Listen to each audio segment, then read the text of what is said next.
This podcast is brought to you by the following sponsors. Your San Diego County Toyota dealers. We've got what it takes.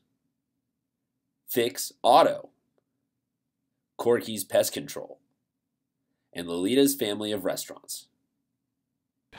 Division 4 coming in all the way from, for the championship Title game. time! That time. Crazy. Yeah, we're here at Duds by Dudes, who made all these cool clothes we have. So thank you. I'm getting a jacket. You're getting a jacket because you made the varsity team now. Congratulations. And it is time for another Birds versus Cats game, Aaron. No comment. Don't give me that look. Don't give me that look. It's all love here. It's all love, He's Linda. only here so he doesn't get fined. So we got Brawley, Olympian Brawley coming all the way from the east to the west.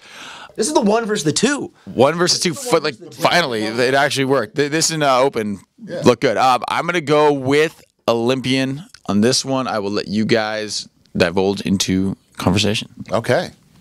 I'm going to pick Olympian as well in this one. This one actually is going to be, I think it's going to be the most exciting, in terms of just the finish. I think this will be a very close matchup.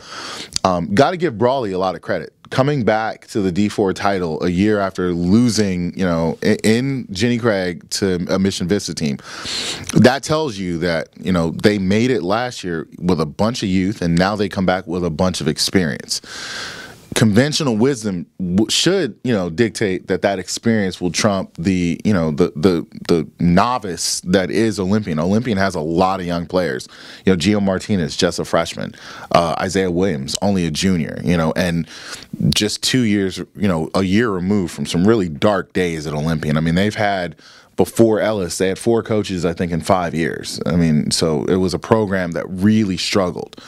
With that said, I really think in this one, we've often seen when the Imperial County teams come out our way, they're given ball games. I mean, by the San Diego teams, and I think that this is going to be one of those games where guys like AJ Neal for Olympian and Isaiah Williams, provide the leadership necessary to help the young guys get over the hump.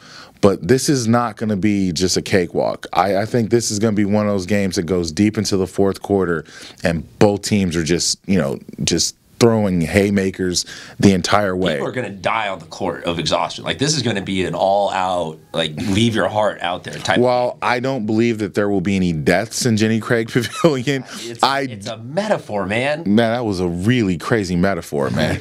But with that said, I think we got to give a lot of credit to Adalberto Lopez and Isaiah Bustamante. Absolutely. We've talked about them sometimes on the podcast. We don't get a chance to see them very often, but they've had very stellar seasons. I think it ends for them in a really heartbreaking loss to an Olympian team that is suddenly under Marty Ellis's guidance on the rise. I'll make it a clean sweep in favor of Olympian. I'd like to admit that I was wrong last round about Olympian. I apologize for that. I am going to go ahead and get on the Olympian bandwagon if I can and learn a little lesson. And Olympian, you talk about the youth and inexperience versus experience, and I like it. I like that Olympian is redefining who they are. I like that they are a young team that is not caught up with 4 or 5 seniors who were part of the very dark days, kind of holding on to that. This is a young team with a new coach there to say, hey, look, this is how Olympian basketball is now played, and we're putting together a little bit of a run. Got to give Isaiah some shout-outs for his second CIF final of the year, played one in football, so that's always exciting, having a multi-sport finalist. But you start going down the matchups, and I think that ultimately Olympian just has too much firepower. You look at the scores that they've been putting up 80 points plus type of games, and you were talking about Sage Creek throttling people, and that being a lot of a reason to invest in them. I'll say the same thing here. Brawley is a very fundamentally sound team, and probably we'll see low turnovers, we'll see good rebounding, but you just don't have an answer for the 80 plus that Olympian's probably going to put up.